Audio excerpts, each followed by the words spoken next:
This conference will now be recorded. Assalamu alaikum wa rahmatullahi wa barakatuh. A'udhu billahi minash shaitanir rajim. Bismillahir rahmanir rahim. Rabbi shrah li sadri wa yassir li amri. Wahlul 'uqdatam min lisani yafqahu qawli. Rabbi zidni ilma. Allahumma arina al-haqqa haqqan warzuqna ittiba'ah wa arina al-batila batilan warzuqna ijtinabah. Ameen ya rabbal alamin. Allahumma tahhir qulubana min an-nifaq wa a'malana min ar-riya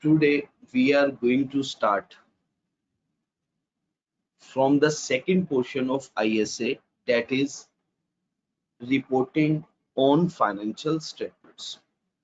Because in our last session we have completed the first portion, that is related to forming an opinion, in which we have discussed that the auditor should have to determine whether he has obtained sufficient appropriate audit evidence, on the basis of which the auditor would be able to provide reasonable assurance. First of all, this is the first point, whether he or she has to obtain sufficient appropriate audit evidence, on the basis of which he or she would be able to provide reasonable assurance to the users, to the members, to the shareholders. Okay. Secondly, बच्चे, whether the uncorrected misstatements, वो misstatement जो still uncorrected है, correct नहीं हुई, वो कहीं material तो नहीं है, individually या collectively जितनी भी misstatements हैं उनको sum कर लें, उनको add कर लें, तो कहीं collectively तो material नहीं बन जाती, वो immaterial होनी चाहिए.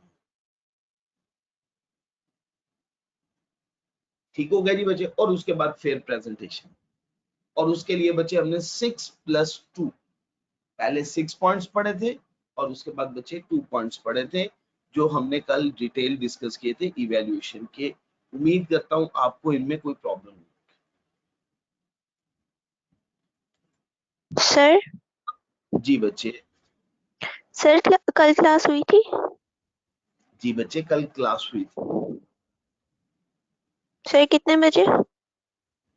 कल क्लास थोड़ी सी लेट शुरू हुई थी.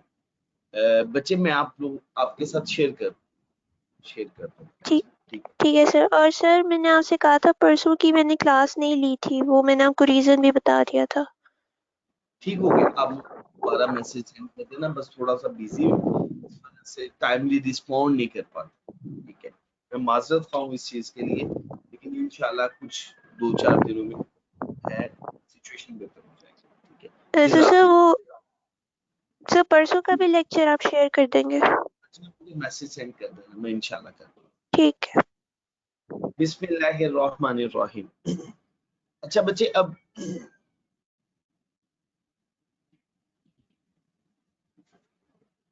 जी बच्चे, ये additional 2 points in case of fair presentation framework. अच्छा बच्चे, अब जो बातें हैं ना, जी मोहम्मद नफीस साहब बिल्कुल ठीक हो गए. अच्छा बच्चे, बिस्मिल्लाहिर्रहमानिर्रहीम. अच्छा बच्चे, अब ये बात समझनी है आपने कि हर ऑडिटर रिपोर्ट का एक ही फॉर्मेट यूज करेगा.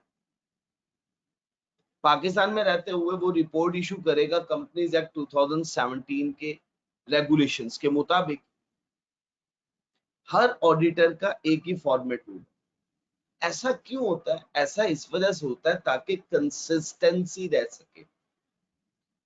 यूजर्स, अगर हर कंपनी का ऑडिटर अपनी मर्जी से रिपोर्ट इशू करे तो फिर तो यूजर समटाइम इतना कंफ्यूज हो जाएगा कि उसको यही नहीं समझ में आएगी कि ऑडिटर बेसिकली कहना क्या चाहता है।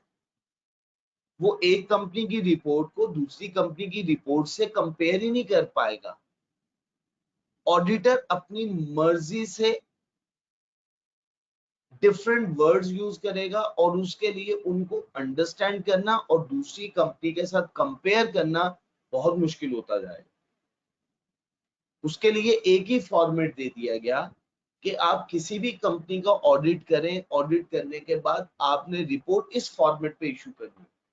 हाँ, अगर उस फॉर्मेट में कुछ भी थोड़ा सा चेंज हो गया, कोई भी एडिशनल बात आ गई, तो यूजर कंपेयर कर पाएगा कि सारी बातें तो वैसी ही हैं, हाँ ये कोई एडिशनल बात है, इसको पढ़ना चाहिए, इसको स्ट्रेस देना चाहिए, यहाँ पे ऑडिटर क्या एडिशनल कहना चाह रहा है या इस कंपनी में एडिशनल ये क्या बात लिखी।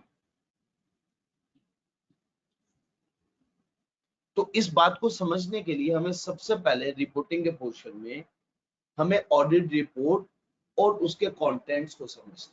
पहले हम कंटेंट समझेंगे और साथ साथ रिपोर्ट पढ़ते जाएंगे।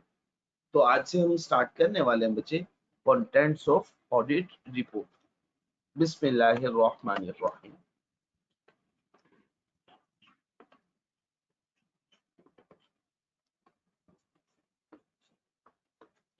अभी मैं जो आपके साथ contents of audit report discuss करने वाला हूं, ISS 700 की रिपोर्ट के कंटेंट्स डिस्कस करने, ठीक है। फिर देन हम इसको कंपेयर भी करेंगे कंपनीज एक्ट 2007 की रिपोर्ट के साथ, ठीक है जी बच्चे। अच्छा बच्चे, सबसे पहला कंटेंट है टाइटल। बेसिकली ये रिपोर्ट है क्या है, कोई भी डॉक्यूमेंट होता है ना, उस डॉक्यूमेंट का एक नाम होता है कि ये डॉक्यूमेंट क्या है, ये यूजर्स को क्या बताना चाहता है, उस डॉक्यूमेंट से पता चल जाता है बेसिकली ये पीस ऑफ इंफॉर्मेशन है क्या, ठीक है जी बच्चे। तो जब भी ऑडिटर ऑडिट रिपोर्ट इशू करता है तो वो अपनी रिपोर्ट को एक टाइटल देता है, और टाइटल में क्या वर्ड यूज करता है, टाइटल में कहता है इंडिपेंडेंट ऑडिटर्स। क्या वर्ड यूज करता है, इंडिपेंडेंट ऑडिटर्स रिपोर्ट। ये रिपोर्ट का टाइटल होता है। देखिएगा, मैं आपके सामने ऑडिट रिपोर्ट ओपन करने वाला हूं। ये मैपल लीफ की ही ऑडिट रिपोर्ट मैंने आपके सामने ओपन की है ताकि आप इससे ही देख सके इसका टाइटल। देखिएगा सबसे टॉप पे कि ये पीस ऑफ पेपर, इसका नाम क्या है, ये बेसिकली क्या है, क्या ये इंडिपेंडेंट ऑडिटर्स रिपोर्ट। तो पहला टाइटल, सबसे पहला क्या कंटेंट है, ऑडिट रिपोर्ट का टाइटल। और ऑडिट रिपोर्ट का टाइटल क्या होता है, इंडिपेंडेंट ऑडिटर्स रिपोर्ट। ये रिपोर्ट है एक ऐसे ऑडिटर की तरफ से जो कि कंपनी से इंडिपेंडेंट है, ये है मतलब इसका। तो सबसे पहले टाइटल में बच्चे, टाइटल में क्या है, इंडिपेंडेंट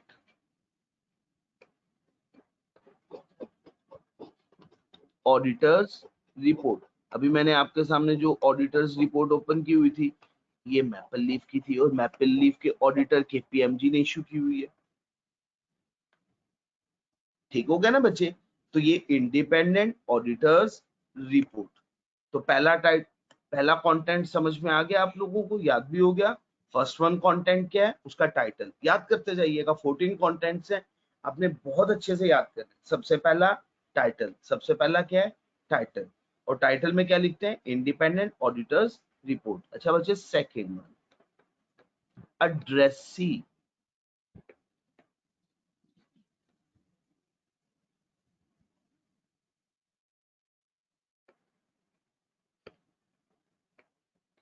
बच्चे हम डिस्कस कर रहे हैं contents of audit report. Audit report के कंटेंट्स क्या हैं, उसमें सबसे पहला कंटेंट हमने डिस्कस किया है टाइटल, कि ऑडिट रिपोर्ट का एक टाइटल होता है। और टाइटल में क्या लिखा जाता है, इंडिपेंडेंट ऑडिटर्स रिपोर्ट। ये रिपोर्ट उस ऑडिटर की तरफ से है जो कि इंडिपेंडेंट है। सेकंड वन कंटेंट होता है बच्चे एड्रेसी। ये रिपोर्ट किसको मुखातिब की जा रही है, किसको एड्रेस की जा रही है। एड्रेसी बच्चे, ये रिपोर्ट किसको एड्रेस की जा रही है, किसको एड्रेस की जा रही होती है जी, शेयर होल्डर्स या कुछ केसेस के अंदर बोर्ड ऑफ डायरेक्टर्स, जिसे हम TCWGB कहते हैं। अच्छा बच्चे, सेकंड कंटेंट भी पढ़ लिया, अभी तक दो कंटेंट्स पढ़े हैं, याद कर लें। सबसे पहला title, second one addressee. Title independent auditors report, addressee to the members of the company, to the share holders of the company. Addressee में क्या लिखा जाएगा, to the members of the company, to the members of the company, और to the share holders of the company. बच्चे देखिएगा, आपको addressee मिला, address, शाबाश। To the members of Maple Leaf Cement Factory Limited, मिल गया ना आपको। टू द, ये देखिएगा, to the members of Maple Leaf Cement Factory Limited. ठीक होगा जी बच्चे, कोई प्रॉब्लम तो नहीं है यहां तक जी बच्चे। अच्छा बच्चे, अभी तक हमने दो कंटेंट्स पढ़े और अल्हम्दुलिल्लाह आपको याद भी हो गया, टाइटल एड्रेसी, टाइटल एड्रेसी। अब थर्ड वन कंटेंट बच्चे मैं आपके साथ डिस्कस करने वाला हूं। इस थर्ड वन कंटेंट का नेम है ऑडिटर्स ओपिनियन।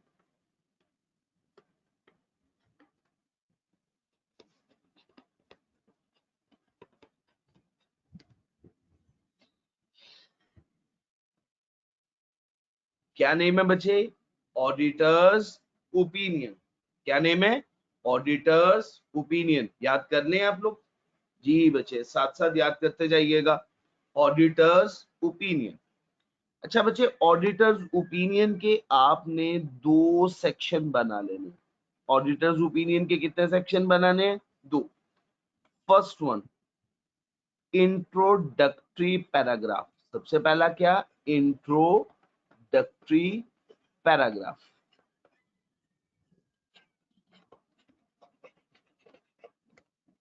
ऑडिटर्स ओपिनियन के आपने कितने हिस्से करने हैं, दो। फर्स्ट वन इंट्रोडक्टरी पैराग्राफ और सेकंड वन में हम कहेंगे ओपिनियन। कोई प्रॉब्लम तो नहीं है यहां तक जी।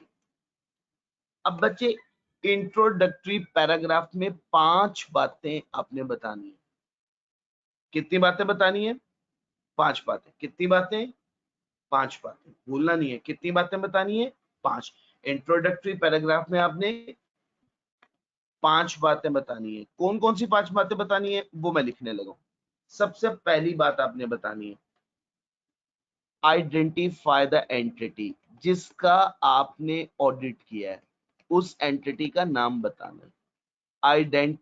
Identify the entity whose financial statement have been audited। याद कर लेंगे ये sentence, identify the entity whose financial statement have been audited। Identify the entity whose financial statement have been audited।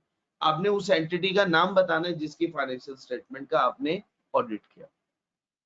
Clear हो गया बच्चे, identify the entity whose financial statement have been audited।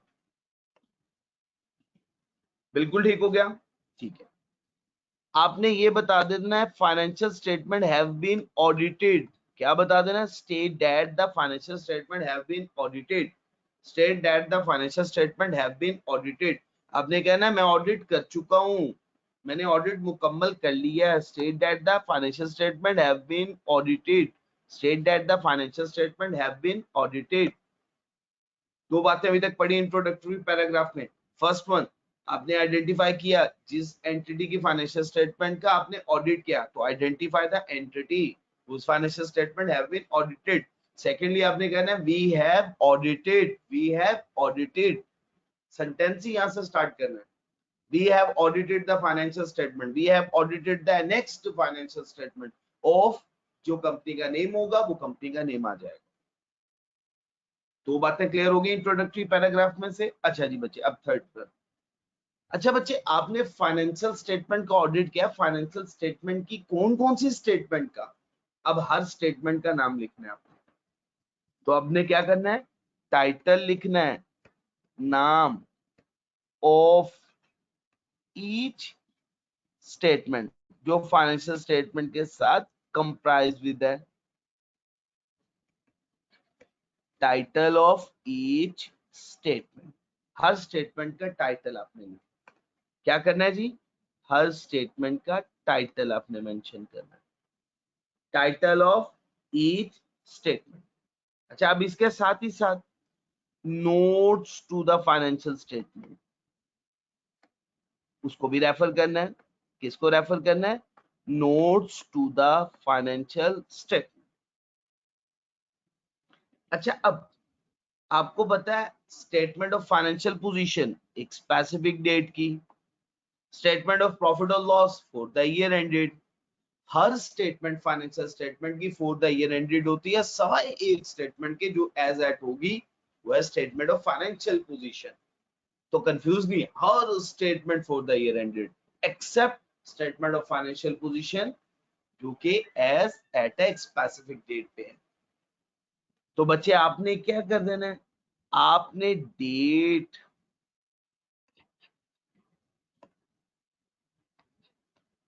Date mention करनी है और period covered by each statement. ठीक है जी बच्चे, तो ये 5 बातें इंट्रोडक्टरी पैराग्राफ में आपने बतानी। सबसे पहले एंटिटी का नाम, दूसरे नंबर पे आपने ये कहना है कि हम ऑडिट कर चुके, थर्ड वन हर स्टेटमेंट का टाइटल बताना है, notes to the financial statement, notes to the financial statement को रेफर करना है आपने, और हर स्टेटमेंट की डेट और पीरियड कवर्ड बाय। ठीक है जी बच्चे, तो बच्चे अब आपने ये ऑडिटर्स ओपिनियन का ये इंट्रोडक्टरी पैराग्राफ, इसको जरा अच्छे से पढ़ लीजिएगा। ठीक है बच्चे, के पास 5 मिनट है, जल्दी से पढ़िएगा, इसमें कोई कंफ्यूजन ना हो आपको।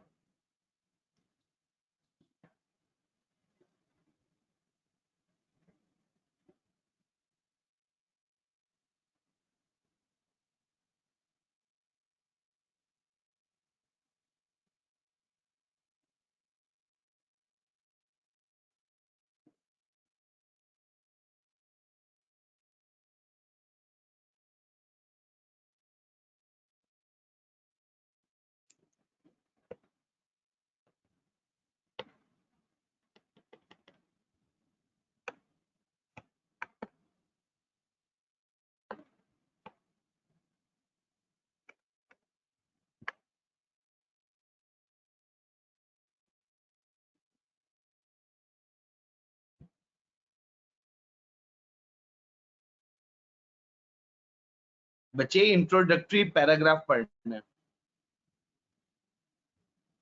इंट्रोडक्टरी पैराग्राफ पढ़ना है सर। बच्चे। फुल फ्लेज पूरी की पूरी रिपोर्ट तो नहीं पूछ सकता, लेकिन उसका कुछ सेक्शन पूछा जा सकता है। जैसे बेसिस फॉर ओपिनियन का सेक्शन एग्जामिनर ने लिखने के लिए दे दिया हुआ, इससे जो अगला सेक्शन है ना, इससे जो अगला कंटेंट है basis for opinion, auditors opinion से उससे अगला वाला कंटेंट है बेसिस फॉर ओपिनियन, वो एग्जामिनर ने कहा है वो लिख के मुझे दे। ठीक है ना बच्चे, तो इसके लिए बेहतर है फिर आप जितनी मैक्सिमम एफर्ट कर सकते हैं वो कीजिएगा। सर जी बच्चे, सर वो मैंने आपसे पूछना था कि ये जो आईएसएस हैं इसमें कोई मतलब की तब्दीली तो नहीं हुई कि जो पास पेपर्स पुराने दिए हुए हैं ये 2014 15 16 और इसके बाद मतलब कि कोई अमेंडमेंट तो नहीं है आईएसएस के अंदर? देखिए आईएसएस के अंदर अमेंडमेंट है, लेकिन आईएसएस के अंदर जो अमेंडमेंट हुई थी वो 2015 के राउंड अबाउट ये रिवाइज्ड हुआ। आप जब आईएसएस 700 का नेम पढ़ते हैं ना, आईएसएस 700, ये देखिएगा मैं अभी आपके सामने ओपन भी कर देता हूँ। ये क्या है, आईएसएस 700 रिवाइज। जब ये रिवाइज हो जाता है तो इसके साथ नाम लिखा हुआ आता है रिवाइज। बट आईकैप के जो सॉल्यूशंस आप देखेंगे तो बहुत मेजर चेंज उस तरह से नहीं था कि वो सॉल्यूशन ही बिल्कुल खराब हो गया। मैंने आपके साथ एक किट पूरी की पूरी क्वेश्चंस और सॉल्यूशंस की शेयर की है कुछ रोज पहले, 2 से 3 रोज पहले, जब समीउल्लाह ने मुझसे कहा कि सर क्वेश्चंस मौजूद हैं, इनके सॉल्यूशंस कहाँ पे हैं, तो मैंने पूरी की पूरी किट आप लोगों के साथ शेयर कर दी। उनमें क्वेश्चंस कोशिश की गई है जितने मैक्सिमम अपडेट हो सके जिनमें कोई जरूरत थी, बाकी तो ज्यादातर वही है जो आईकैप के सजेस्टेड आंसर्स हैं। जहां जरूरत महसूस हुई वहां पे चेंज कर दिया। जैसा कि 2 क्वेश्चंस है, मैं आपको रेफर भी करवाऊंगा, वो क्वेश्चंस बिल्कुल चेंज हो गए। क्यों? क्योंकि आईकैप की रिपोर्ट पहले, ये रिपोर्ट का फॉर्मेट का मेजर चेंज था। पहले रिपोर्ट का फॉर्मेट ये नहीं हुआ, अब रिपोर्ट का फॉर्मेट बिल्कुल चेंज हो गया। अब ये रिपोर्ट का फॉर्मेट है। पहले ओपिनियन ऐसे थर्ड कंटेंट भी नहीं हुआ करता था, वो 7वां 8वां कंटेंट हुआ करता। अब तो ओपिनियन आपका है ही थर्ड वन कंटेंट, तो आप कर सकते हैं। पैराग्राफ पढ़ लिया आप सब लोगों ने ऑडिटर्स ओपिनियन का? अलीशे, लगता है आपने कल भी क्लास नहीं ली। Yes sir. अच्छा जी बच्चे, हमने यस सर, वो मैंने नहीं थी ली, लेकिन बाद में रिकॉर्डेड ले ली थी। चले ठीक हो वो गया, यस सर। क्लियर है आपको, आपने कर लिया था। अच्छा, अब ये एक काम कीजिएगा, आपके सामने ये पैराग्राफ मौजूद है, ओपिनियन पैराग्राफ। इसका पैराग्राफ पढ़ना है, सिर्फ पहले वाला पैराग्राफ।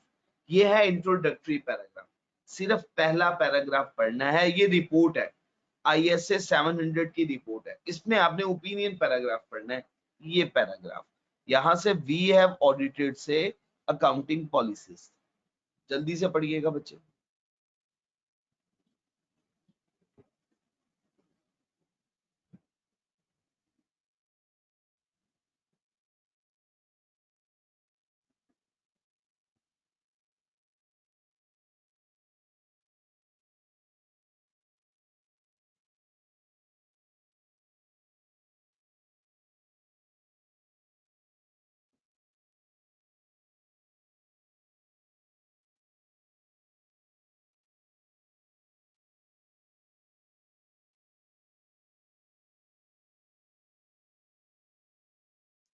जी बच्चे, सबको बात समझ में आ गई? कोई बात डिफरेंट तो नहीं है? देखें, इसके कंटेंट्स पूरे करवाता हूं मैं अब आप लोगों को। आपने पढ़ लिया, लेकिन मैं कंटेंट्स पूरे करवाने लगा हूं।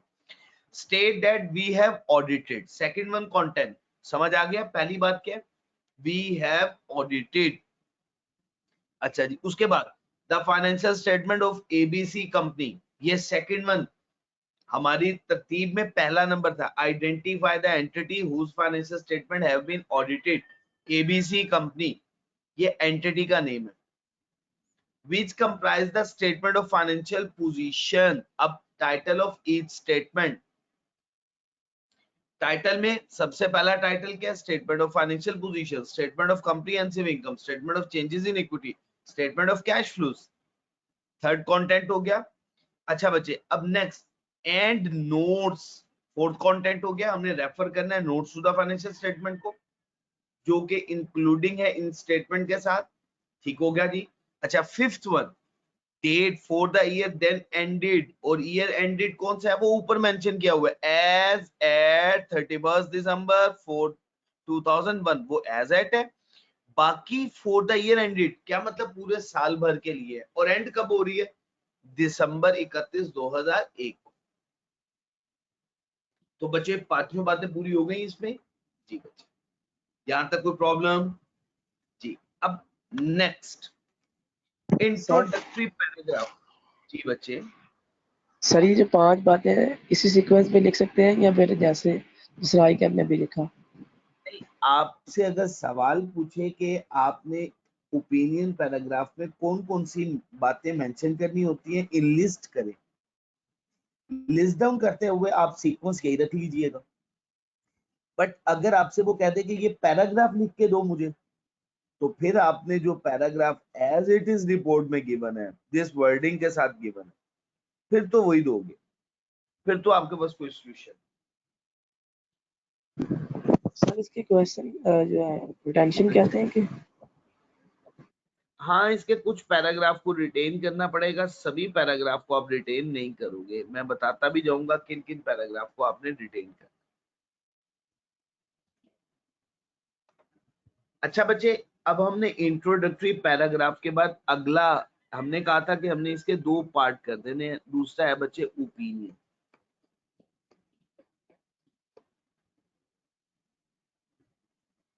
ओपिनियन में बच्चे आपको पता है कि हम अनमॉडिफाइड ओपिनियन 700 में अनमॉडिफाइड ओपिनियन बेसिकली रिपोर्ट के कंटेंट्स पढ़ रहे हैं।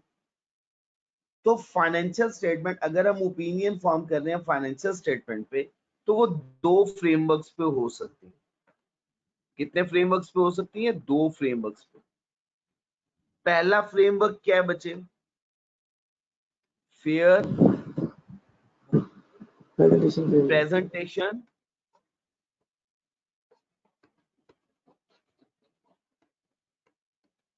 फ्रेमवर्क। अगर तो financial statement fair presentation framework के मुताबिक बनी हुई है,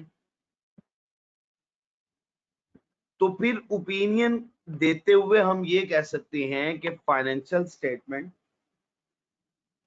give true and fair view. ये सेंटेंस यूज किया जा सकता है। या बच्चे ये कहा जा सकता है कि financial statement present fairly in all material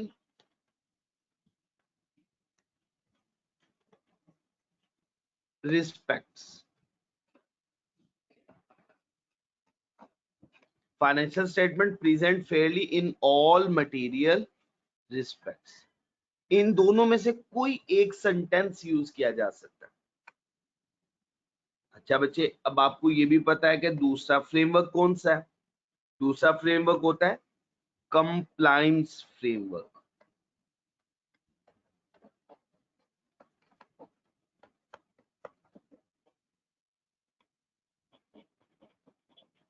दूसरा फ्रेमवर्क कंप्लायंस फ्रेमवर्क। अच्छा, अब कंप्लायंस फ्रेमवर्क में क्या?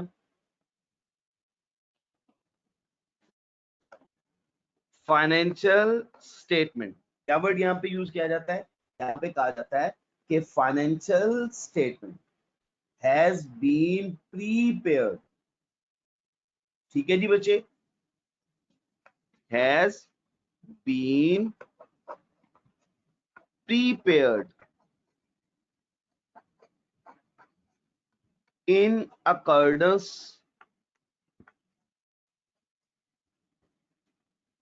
with applicable financial reporting frame। ठीक हो गया जी बच्चे। तो ये फेयर प्रेजेंटेशन फ्रेमवर्क के मुताबिक आप ओपिनियन फॉर्म करते हुए ये कहोगे, और अगर आप कंप्लायंस फ्रेमवर्क के मुताबिक ओपिनियन फॉर्म कर रहे हो तो फिर आप कहोगे financial statement has been prepared in accordance with applicable financial reporting framework. ठीक है जी बच्चे। और साथ ये भी मेंशन कर दिया जाता है कि financial statements are prepared in all material respects in accordance with applicable financial reporting framework. ये वर्ड भी यूज कर दिया जाता है। तो मैंने सिंपली लिखा है आपको समझाने के लिए कि financial statement are prepared in all material respects in accordance with applicable financial reporting framework. तो बच्चे, अब आपने पहले जरा ये पढ़िएगा पैराग्राफ यहां तक, ये दोनों पैराग्राफ पढ़िएगा, फर्स्ट 2 पैराग्राफ जल्दी से।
सर क्लियर है।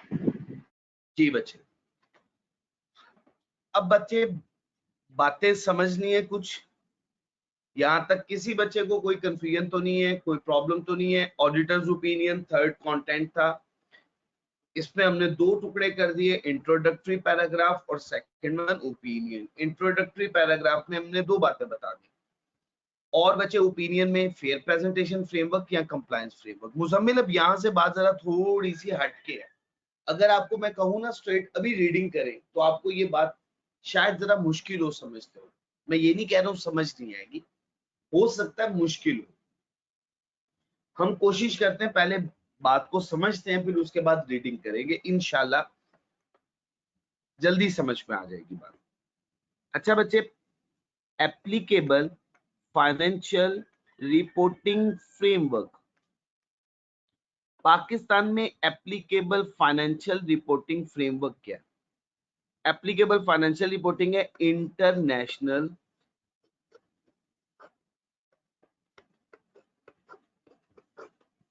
Financial reporting standards. International financial reporting standards, जिसे हम कहते हैं IFRS, international financial reporting standards. और इसके साथ कंपनीज एक्ट 2017, बच्चे बात क्लियर हो गई? कंपनीज एक्ट 2017,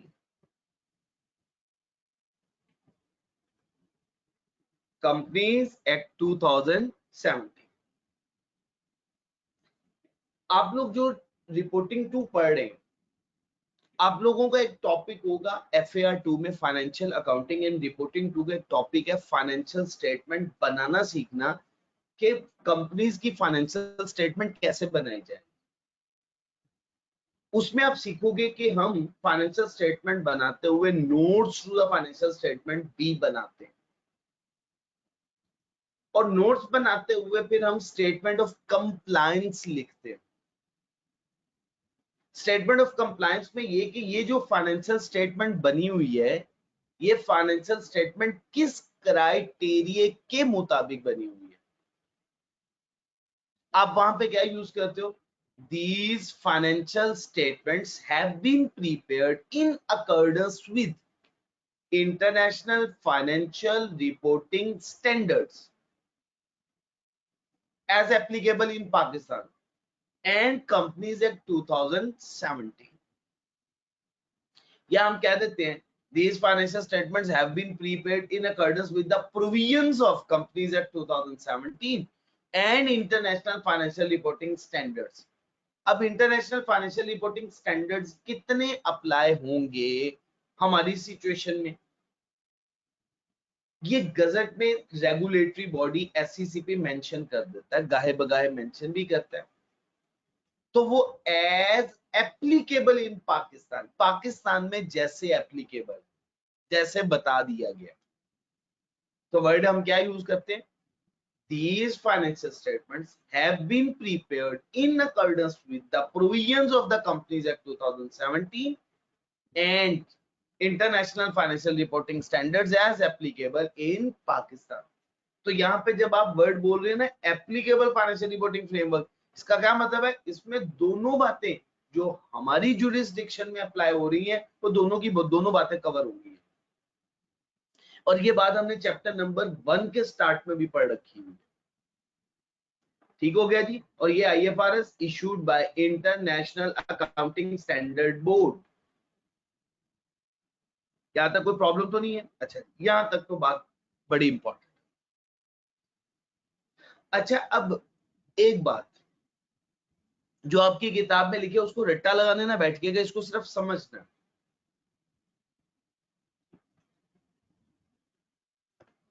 ISA 700 कहता है कि अगर कभी आपने रेफरेंस देना है इंटरनेशनल फाइनेंशियल रिपोर्टिंग स्टैंडर्ड्स, के अलावा,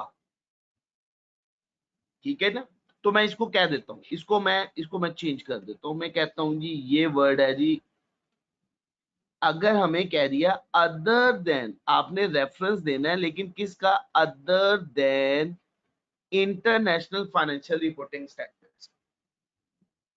आप एप्लीकेबल फाइनेंशियल रिपोर्टिंग फ्रेमवर्क में किसी ऐसे रिपोर्टिंग स्टैंडर्ड्स का जिक्र कर रहे हो जो मशहूर नहीं है, इतने कितने मशहूर नहीं है जितने आईएफआरएस। आईएफआरएस तो बहुत ज्यादा मशहूर है, बहुत ज्यादा फेमस है। अगर आप रेफर कर रहे हो other than international financial reporting standards अपनी रिपोर्ट में, ऑडिट रिपोर्ट में, कि हमारा रिपोर्टिंग फ्रेमवर्क ये है, और वो रिपोर्टिंग फ्रेमवर्क आईएफआरएस नहीं है, कोई और है,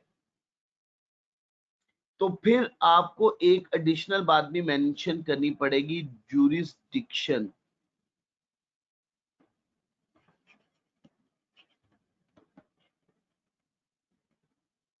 ऑफ ओरिजिन। ये स्टैंडर्ड्स किस ज्यूरिसडिक्शन में,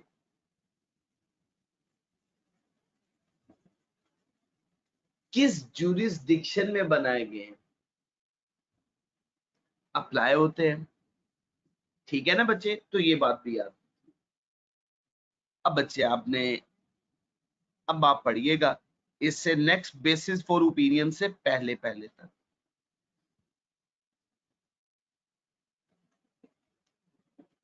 यहां से यहां तक बच्चे आपने पढ़ना सर जी बच्चे। सर ये जो अदर देन आईएफआरएस वाली बात है ये रिपीट कर दीजिए। जी मैं रिपीट कर देता हूं, आप जरा एक दफा इसको पढ़ लें, कंप्लीट पढ़ लें, फिर मैं आपके साथ।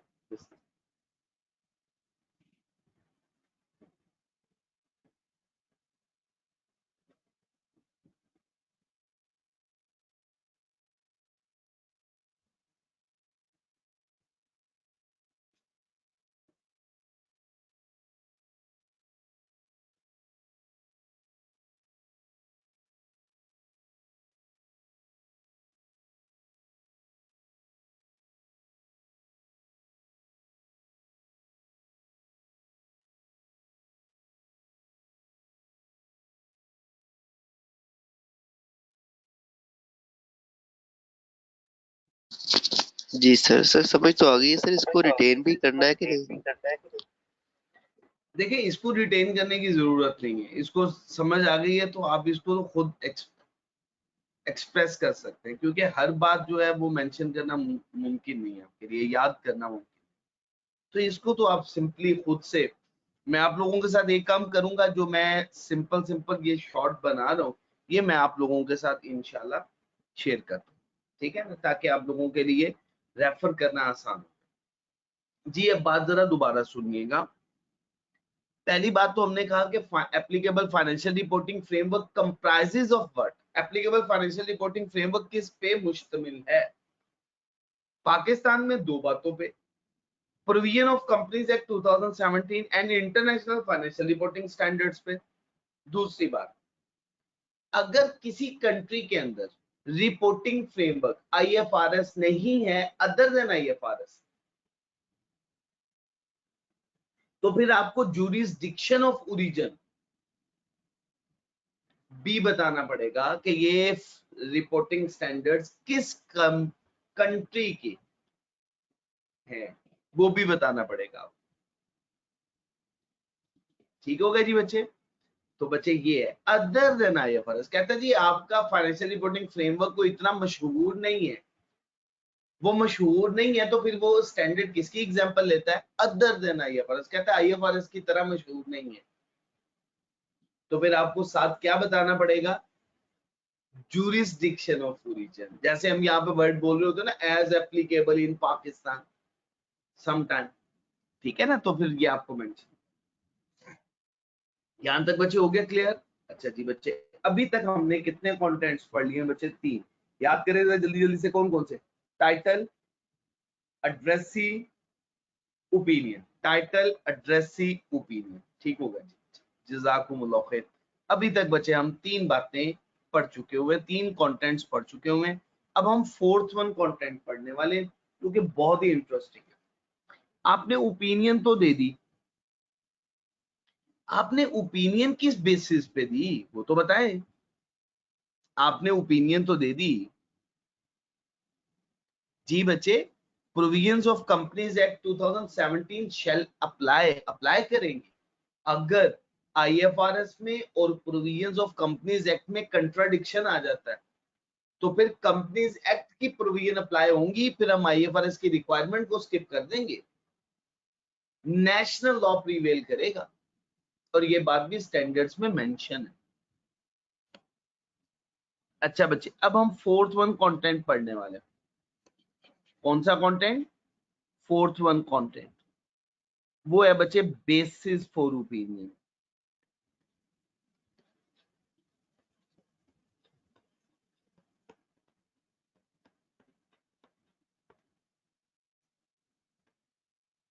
फोर्थ कंटेंट क्या है बच्चे? Basis for opinion. आपने तो ओपिनियन दे दी है, ऊपर वाले कंटेंट में पढ़ा आपने ओपिनियन दी। अब जरा मुझे बताएं ओपिनियन की बेस क्या है, कैसे आपने ओपिनियन दे दी? आपने कहा financial statement give true and fair view, कैसे दी? उसके लिए हम बताते हैं बेसिस फॉर ओपिनियन। कितनी बातें बताएंगे बेसिस फॉर ओपिनियन में? 4 बातें। कितनी बातें? 4 बातें याद रखनी है जी बच्चे। स्टार्ट करते हैं वन बाय वन। सबसे पहला काम, आपने ऑडिट कैसे कंडक्ट किया? आपने कंडक्ट ऑडिट कैसे किया? तो आप बता दें, audit was conducted, audit conduct किया गया है किस तरह से? इन accordance with international standards on auditing के मुताबिक। ऑडिट कैसे कंडक्ट किया गया? इंटरनेशनल स्टैंडर्ड्स ऑन ऑडिटिंग के मुताबिक। ऑडिट कैसे कंडक्ट किया गया? इंटरनेशनल स्टैंडर्ड्स ऑन ऑडिटिंग के मुताबिक ऑडिट कंडक्ट किया गया। अब बेसिस फॉर ओपिनियन का सेक्शन डिस्कस कर रहे हैं। आप ऑडिटर हैं, पहले क्या बताएंगे? आप कहेंगे मैंने ऑडिट आईएसएस के मुताबिक किया। देखो बड़ी सिंपल सी बात, याद भी रह जाएगी। क्या आपने ओपिनियन फॉर्म कर दी, आपने अब बताना है। आपने कहा मैंने जो ओपिनियन दिया ना, सबसे पहले मैंने ऑडिट करके ओपिनियन दिया और ऑडिट मैंने आईएसएस के मुताबिक किया। इसका मतलब क्या? आईएसए ने जो रिक्वायरमेंट, जो ऑडिटर की रिस्पॉन्सिबिलिटी अप्लाई की थी, डिफाइन की थी, प्रिस्क्राइब थी, वो सारी की सारी ड्यूटीज, रिस्पॉन्सिबिलिटीज मैंने पूरी की हैं। अब सवाल ये आ गया, आपकी रिस्पॉन्सिबिलिटी क्या थी? सवाल ये है ना मेरे ज़हन में। आपने कहा ना मैंने ऑडिट किया आईएसएस के मुताबिक, और आईएसए ने जो मुझे कहा था, जैसे मुझे कहा था मैंने कर दिया। हमने कहा आपकी रिस्पॉन्सिबिलिटी क्या थी आईएसए के मुताबिक? अब इस सेक्शन में आप रिस्पॉन्सिबिलिटी तो नहीं लिखेंगे, लेकिन आप रेफर कर देंगे। आप कहेंगे मेरी रिस्पॉन्सिबिलिटी पढ़नी है ना, तो ऑडिट रिपोर्ट का एक सेक्शन है जिसका नाम ही क्या है? Auditors responsibility. उसमें मैंने अपनी सारी रिस्पॉन्सिबिलिटीज लिख दी हुई हैं, आप वहां जाके पढ़ लें क्या है जी मेरी रिस्पॉन्सिबिलिटीज। और रिपोर्ट का सबसे बड़ा कंटेंट भी है, वही है ऑडिटर्स रिस्पॉन्सिबिलिटी। बात समझ में आई? लिंक बना?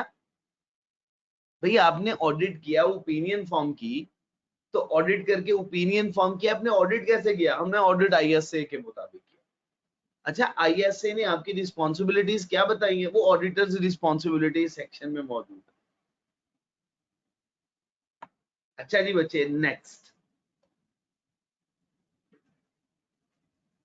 जी बच्चे, आप लोगों को याद आ रही है मेरी बातें? जी बिल्कुल। अभी एक बच्चे ने कहा है सर ये वही रिस्पॉन्सिबिलिटीज तो नहीं है, ये वही जो आपने चैप्टर 1 में कंपनीज एक्ट में भी बच्चे मिलती जुलती हैं, लेकिन यहाँ पे हम कंपनीज एक्ट की रिस्पॉन्सिबिलिटी सेपरेट पढ़ेंगे। आईएसए ने जो बताई है वो सेपरेट पढ़ेंगे, फिर देखना कंपेयर करना कि इनमें कितना डिफरेंस आ रहा है। ठीक है ना? तो इंशाल्लाह कंपैरिजन भी करेंगे। दोनों की रिस्पॉन्सिबिलिटीज पढ़नी है, आईएसए की भी और कंपनीज एक्ट की। और मैंने वहां पे ये भी कहा था, कुछ बच्चे बड़े परेशान हो रहे थे, वो टॉपिक रह गया था। मैंने कहा कोई परेशानी की बात नहीं, चैप्टर 14 में जाके ज्यादा डिटेल से डिस्कस कर। क्यों मुजम्मिल, आपके साथ भी ये डिस्कशन हुई थी ना? ठीक हो गया जी बच्चे? अच्छा जी बच्चे, बेसिस फॉर ओपिनियन में अभी तक हमने दो बातें पढ़ी। Audit was conducted in accordance with international standards on auditing. Auditors की रिस्पांसिबिलिटी क्या है? रेफर करते हैं ऑडिटर्स रिस्पांसिबिलिटी के सेक्शन को, ऑडिट रिपोर्ट। अच्छा, अब ये बात बड़ी इंपॉर्टेंट है कि ऑडिटर इंडिपेंडेंट है। ऑडिटर कैसे इंडिपेंडेंट है?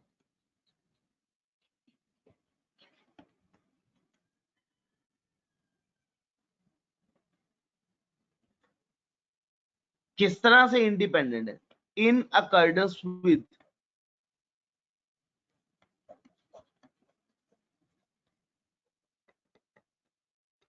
बिल्कुल ठीक होगा जी, शाबाश। रेलिवेंट एथिकल रिक्वायरमेंट्स के मुताबिक।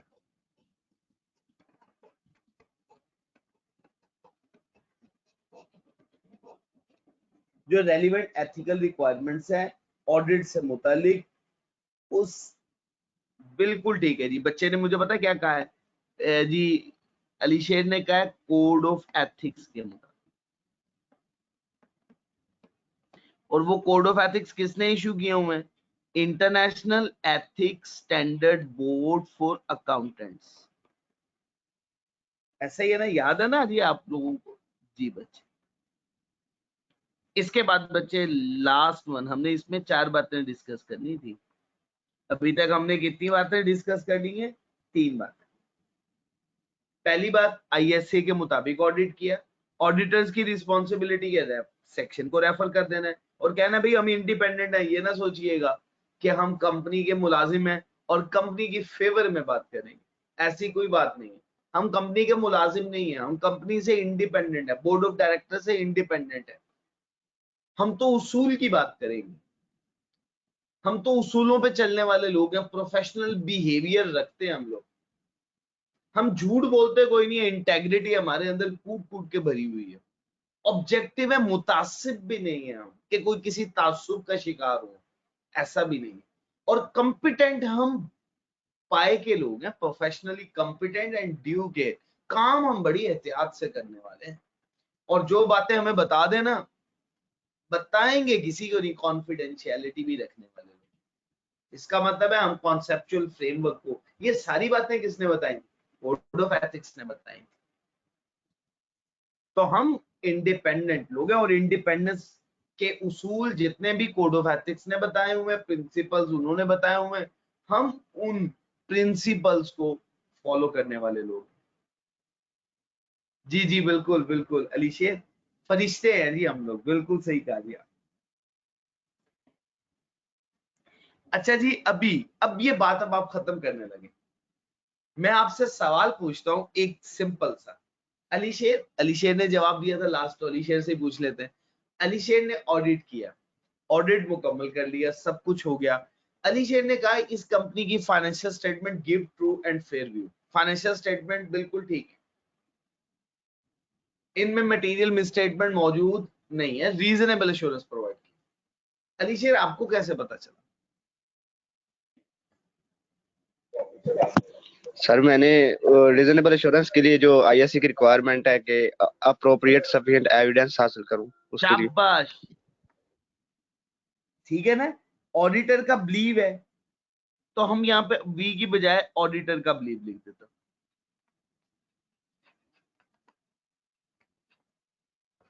Auditor has obtained sufficient appropriate audit evidence, उसके बाद ओपिनियन फॉर्म करनी है। तो ये बातें देखिए सीक्वेंस है।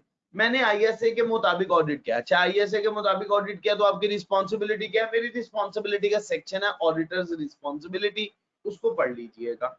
अच्छा जी, आप तो कंपनी के मुलाजिम है, तो कंपनी की फेवर में नहीं नहीं नहीं नहीं, आप गलत समझ रहे हैं। हम इंडिपेंडेंट लोग हैं, हम इंडिपेंडेंस, कोड ऑफ एथिक्स ने हमारी इंडिपेंडेंस की जो रिक्वायरमेंट्स बताई हुई हैं, जो प्रिंसिपल्स बताए हम उनको फॉलो करते हैं। आपने ओपिनियन फिर कैसे दी? हमने प्रोसीजर परफॉर्म किए थे, प्रोसीजर परफॉर्म करके हमें जो एविडेंस मिले हमने वो सफिशिएंट अप्रोप्रिएट एविडेंस हासिल करने के बाद ओपिनियन फॉर्म किए, और वो एविडेंस सारे के सारे हमारे पास मौजूद हैं। तो बेसिस फॉर ओपिनियन बच्चे बात समझ में आ गई? चलिए पढ़िएगा बच्चे, बेसिस फॉर ओपिनियन, ये बेसिस फॉर ओपिनियन।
पढ़ लिया बच्चे आप लोगों ने?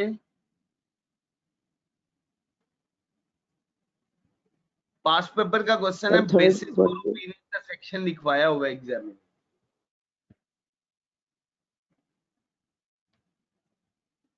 पढ़िएगा बेसिस फॉर ओपिनियन, रिपोर्ट में से पढ़ना है बाबू को। जी बच्चे। सर वो जो थर्ड वन पॉइंट था उसके नीचे एक छोटा पैराग्राफ था, वो रीड कर दे। थर्ड वन पैराग्राफ में वही है ना कि कोड ऑफ एथिक्स के बारे में।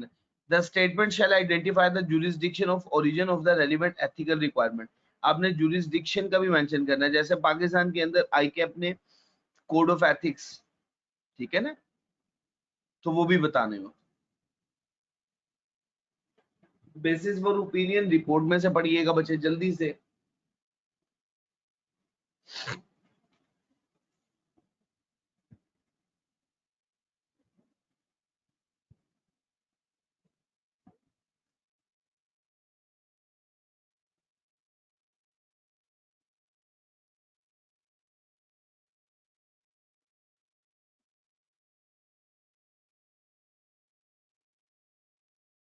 जी बिल्कुल, 4 point same points. Hasnain Shahbaz साहब, बच्चे पढ़ने के बाद आप मुझे बता भी दें समझ में आ गई आपको सारी बातें?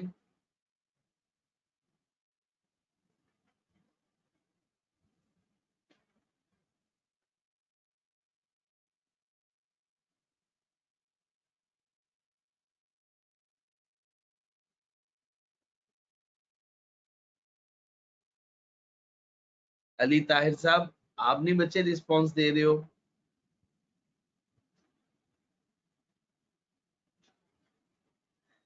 बच्चे अगर आप इनको डेली बेसिस पे या कुछ अल्टरनेटिव डेज में पढ़ते रहे ना तो ये वैसे ही याद हो जाएंगे। अगर आप ये सोच के पढ़ेंगे ना कि इन्हें मुझे याद भी करना है, तो आप मेरी बातें सुनेंगे भी नहीं, समझेंगे भी नहीं, इसी परेशानी में रहेंगे, इतना ज्यादा याद करना पड़ेगा। ऐसा मत करें, बिल्कुल भी परेशान अभी ना, अभी ना ये सोचे याद करना। रिपोर्ट को आप अगर कोई रूटीन में पढ़ते रहे, इसकी रीडिंग करते रहे, 2-2.5 सफे की है, कुछ हद तक याद हो जाएगी। फिर बाकी थोड़ी सी आपको मेहनत करनी है। इसमें से कौन कौन सी बातें याद करनी है वो मैं बता भी दूंगा। अभी आप सिर्फ इसको समझें, इसको पढ़ें, ठीक है?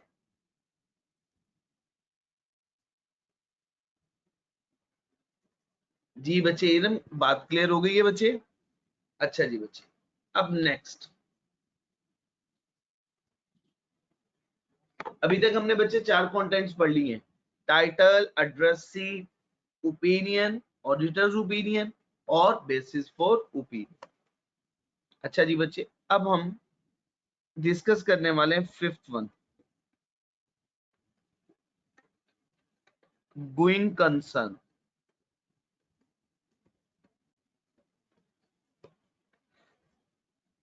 गोइंग कंसर्न बच्चे हम डिस्कस करेंगे इंशाल्लाह ISA 517,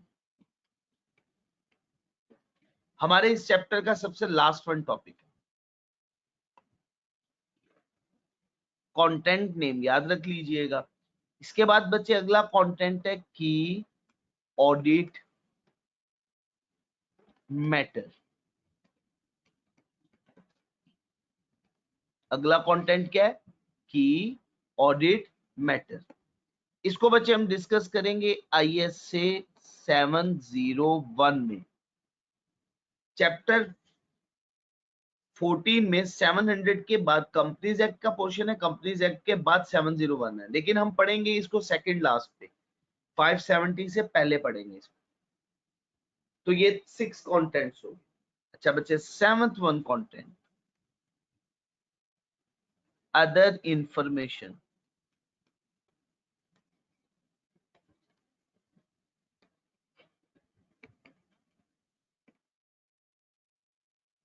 ये कंटेंट बहुत आसान है। ISA 720,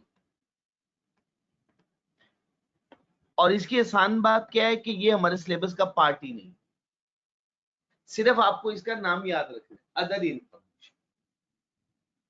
ठीक है ना? तो ये सबसे आसान है। अब जी इंपॉर्टेंट कंटेंट स्टार्ट होने वाले हैं। अगला कंटेंट है responsibilities for the financial statement. ये मैनेजमेंट की responsibilities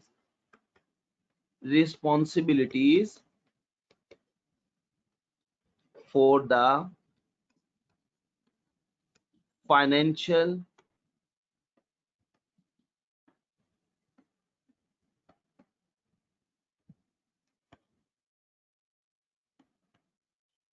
statements. Responsibilities for the financial statement, ये बेसिकली किसकी रिस्पॉन्सिबिलिटीज हैं बच्चे? Management responsibilities.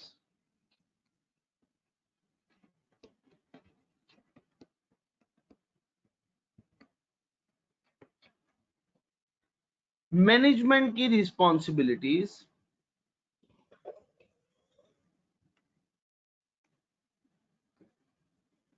इसमें बच्चे, पहली बात, ये रिपीट होने वाली है सारी बातें, ये आपको पहले ही आती हैं। पहली बात क्या है? Preparation of the financial statement, आपको आती है जी, preparation of the financial statement. अच्छा जी, दूसरी बात अगर मैं आपसे पूछूं, आपको वो भी आती होगी, बताएं? शाबाश, इंटरनल कंट्रोल। प्रिवेंशन एंड शाबाश समीउल्ला, इंटरनल कंट्रोल्स। बिल्कुल आसान बात हो गई। अच्छा, अब तीसरी बात बदल दी। अब आप ये ना कहिएगा कि तीसरी बात भी वही है जो आपने पढ़ी हुई है, agreeing the terms of audit engagement, वो नहीं है, अब बदल दी। ये क्या है जी? इसको याद रखना है, assessing the entity's ability. Assess करना है कि क्या एंटिटी इस काबिल है कि अपने ऑपरेशंस को साल भर, 1 साल तक कम से कम, असेसिंग द एंटिटीज एबिलिटी कि 1 साल भर तक अपने बिजनेस को कंटिन्यू कर पाएगी, टू कंटिन्यू।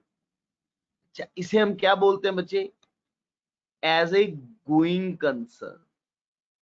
ठीक हो गया ना? Assessing the entity's ability to continue as a going concern. इसको असेस करने की रिस्पॉन्सिबिलिटी किसकी होती है? मैनेजमेंट की रिस्पॉन्सिबिलिटी। सही होगा जी बच्चे? Assessing the entity's ability to continue as a going concern, कि ये गोइंग कंसर्न के मुताबिक अपनी फाइनेंशियल स्टेटमेंट कब बनाएगी? हिस्टोरिकल कैरिंग अमाउंट पे कब बनाएगी? जब एंटिटी अपने बिजनेस को कंटिन्यू कर पाएगी एज ए गोइंग कंसर्न, और इसको असेस करना होता है साल भर के लिए, कम से कम साल भर के लिए, 12 माह के लिए। ठीक है जी बच्चे?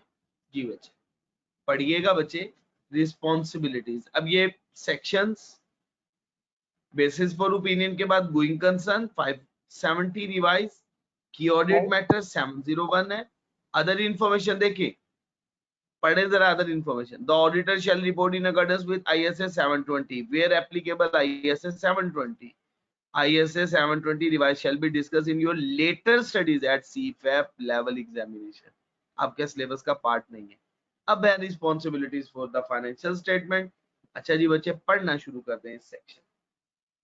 पढ़िएगा बच्चे जल्दी से।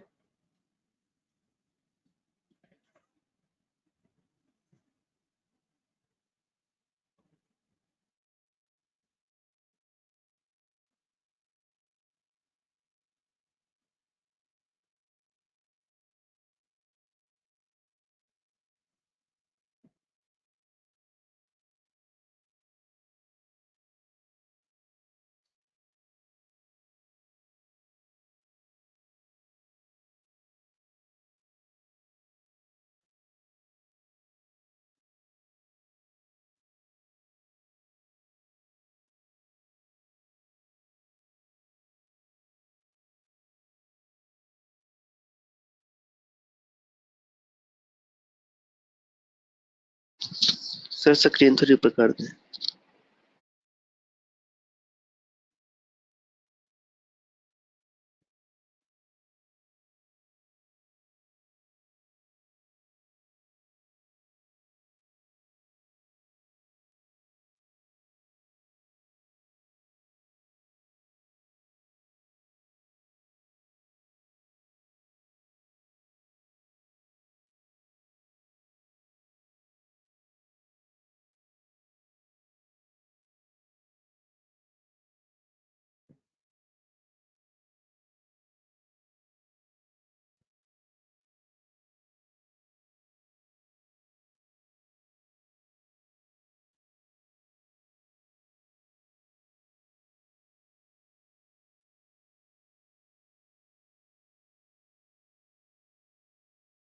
बच्चे सिंपल सिंपल सी बातें हैं, मुश्किल नहीं है इतनी।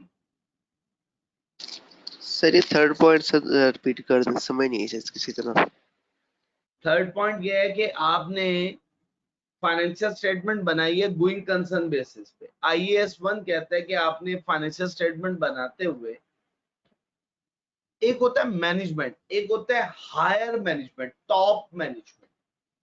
उसका काम टॉप मैनेजमेंट का ये है कि ये वो व्यू कर रहे होते हैं कि क्या मैनेजमेंट अपनी रिस्पॉन्सिबिलिटीज पूरी कर रहे हैं। उसे कहते हैं ओवरसाइट बोर्ड होता है। ये ओवरसाइट बोर्ड देख रहा होता है कि क्या मैनेजमेंट अपनी रिस्पॉन्सिबिलिटीज अच्छे से निभा भी रही है या नहीं निभा रही। अब मैनेजमेंट जब फाइनेंशियल स्टेटमेंट बनाएगी तो फाइनेंशियल स्टेटमेंट बनाने के लिए वो गोइंग कंसर्न अजम्पशन यूज करेगी। क्या आया एंटिटी अपने बिजनेस को फोर्सिएबल फ्यूचर के लिए कंटिन्यू कर पाएगी? अगर ये अजम्पशन अप्रोप्रिएट हो IAS 1 के मुताबिक, तो फिर financial statement management historical carrying amount पे बनाएंगे। लेकिन अगर ये अजम्पशन अप्रोप्रिएट ना हो तो फिर ब्रेकअप वैल्यू पे फाइनेंशियल स्टेटमेंट बनती है। किस वैल्यू पे? ब्रेक, इसे कहते हैं other than going concern assumption पे फाइनेंशियल स्टेटमेंट बनेंगे।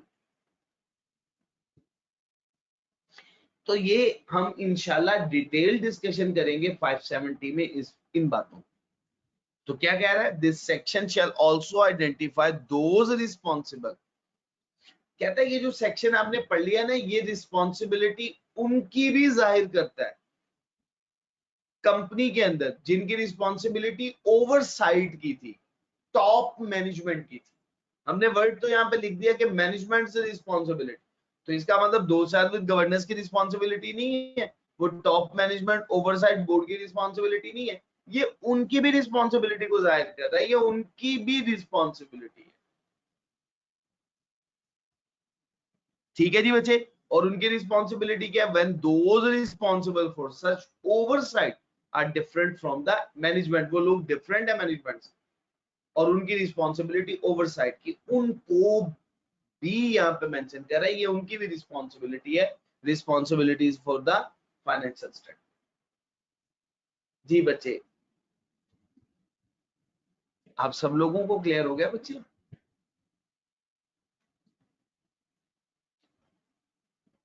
मुस्तजाब साहब, एजाज क्लियर है?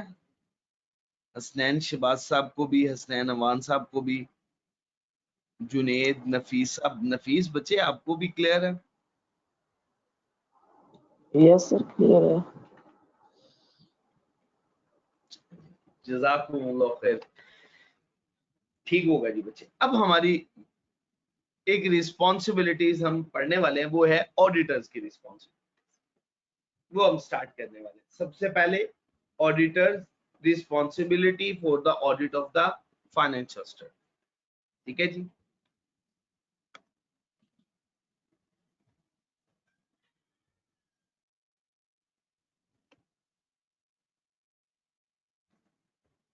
अभी तक हम लोगों ने 8 रिस्पॉन्सिबिलिटी कंटेंट्स पढ़ लिए हैं ऑडिट रिपोर्ट के। अब 9th वन कंटेंट पढ़ने वाले हैं,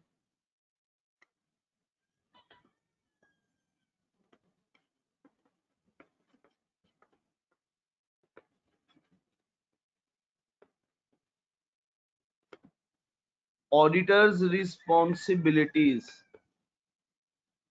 फॉर सर ये हमने रेफर नहीं कर दी थी। क्या हुआ सर ये बेसिस फॉर ओपिनियन वाले कंटेंट में ही हमने रेफर कर दी थी। जी जी जी जी, जिसको हमने रेफर किया था बेसिस फॉर ओपिनियन में, वो इस सेक्शन को रेफर किया,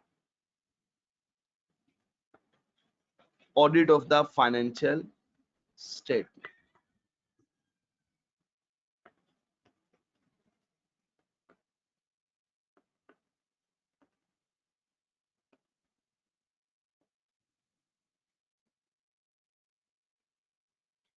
अच्छा बच्चे, अब ये कंटेंट साइज में सबसे लंबा है,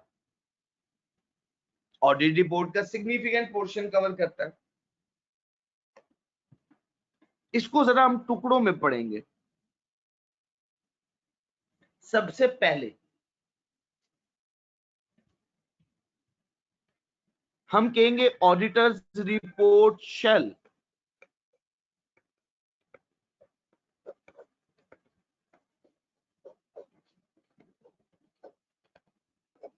ये वर्ड याद रखिएगा, शैल, ऑडिटर्स रिपोर्ट शैल। सबसे पहले मेंशन करना है ऑब्जेक्टिव।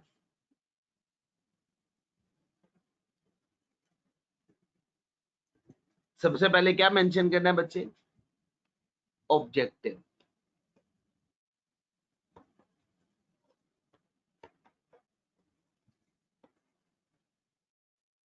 अच्छा बच्चे, ऑब्जेक्टिव में क्या बात, वही जो हम लोग मेंशन कर रहे हैं कि ऑडिटर का ऑब्जेक्टिव क्या होता है, जो हमने आईएसए 200 में भी पढ़ा हुआ, बताइएगा बच्चे।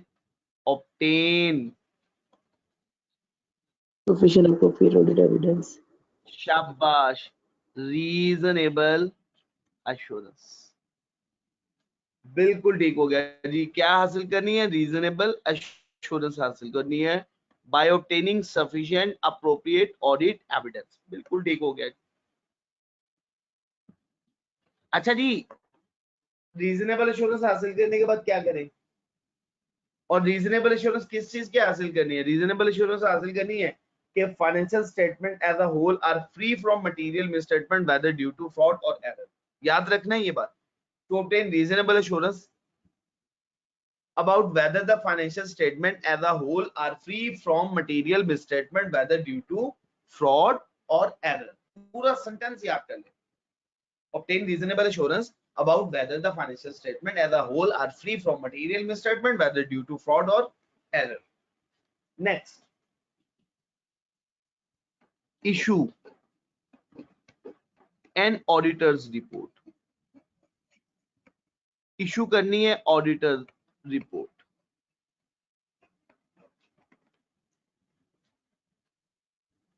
जिसमें ऑडिटर ओपिनियन फॉर्म करेगा। अच्छा, अब आपने कुछ टेक्निकल वर्ड यूज कर दिए हैं जनाब, वो टेक्निकल वर्ड भी तो एक्सप्लेन करें।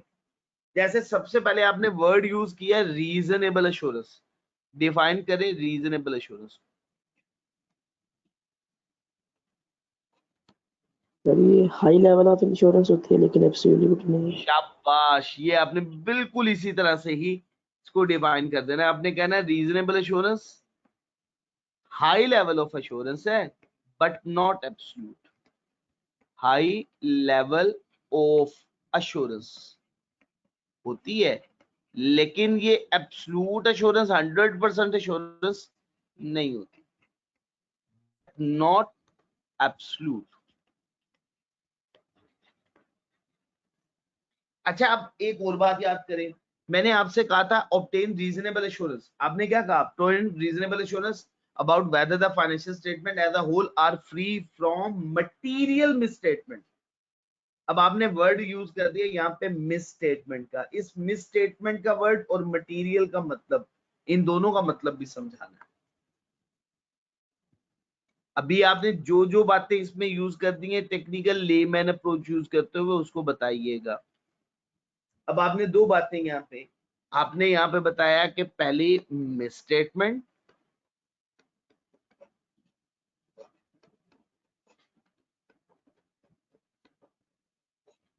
ये जो मिसस्टेटमेंट का वर्ड आपने डिफाइन किया है कि ये मिसस्टेटमेंट क्या, कि मिसस्टेटमेंट नहीं होनी चाहिए। मिसस्टेटमेंट कब कंसीडर की जाएगी, मटेरियल समझी जाएगी, जब ये यूजर्स के इकोनॉमिक डिसीजंस को अफेक्ट कर। ठीक होगा जी बच्चे? इंडिविजुअली और in aggregate affect the economic decisions of the users, users के इकोनॉमिक डिसीजन को अफेक्ट कर। अच्छा जी, मिस स्टेटमेंट अराइज हो सकती है बच्चे एरर की वजह से या बच्चे फ्रॉड की वजह से। एरर की वजह से अराइज हो सकती है या बच्चे फ्रॉड की वजह से अराइज हो सकती है। तो आप यहां पे ये भी कह सकते हो। ठीक है जी बच्चे? कंसीडर्ड, मैं लिख भी देता हूं, कुछ कुछ पॉइंट पूरा नहीं लिखूंगा। कंसीडर्ड मटीरियल, इसको मटेरियल समझा जाएगा इफ, अब ये इंडिविजुअली भी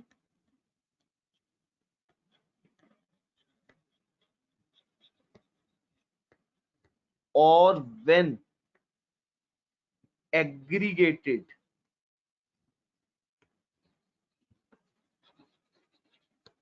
with other misstatements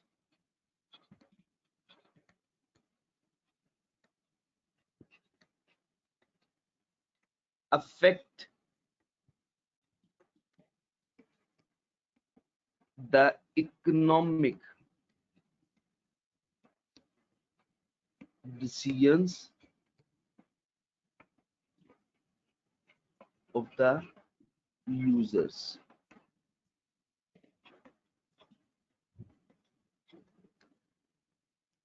यहां तक बच्चे बात क्लियर हो गई? तो बच्चे अभी तक हम लोगों ने ऑडिटर्स रिस्पॉन्सिबिलिटी के सिर्फ पहले पॉइंट को डिस्कस किया। अब रिमेनिंग दो पोर्शन रह गए।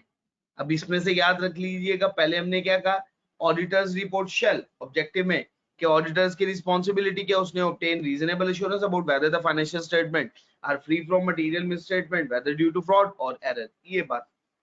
फिर उसके बाद इशू करनी है auditor's report that include auditor's opinion, जिसमें क्या शामिल होनी चाहिए, मौजूद क्या होनी चाहिए, ऑडिटर की ओपिनियन। आपने वर्ड बोला ऑब्टेन रीजनेबल एश्योरेंस, हर किसी को नहीं पता, बताओ रीजनेबल एश्योरेंस से क्या मुराद है।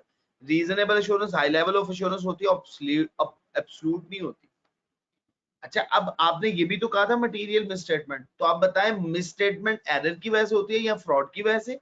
और मिसस्टेटमेंट को मटेरियल तब समझा जाएगा जब एक या एक से ज्यादा गलतियां मजमूई तौर पे यूजर्स के इकोनॉमिक डिसीजन को मुतासिर कर डाले, हम कहेंगे तब ये गलती मटीरियल है। कोई प्रॉब्लम तो नहीं है जी बच्चे यहां तक? अच्छा बच्चे, अब आपने ये ऑडिटर्स रिस्पॉन्सिबिलिटी का सेक्शन ये पढ़ना है यहां तक, ये यहां तक, इस एरिया तक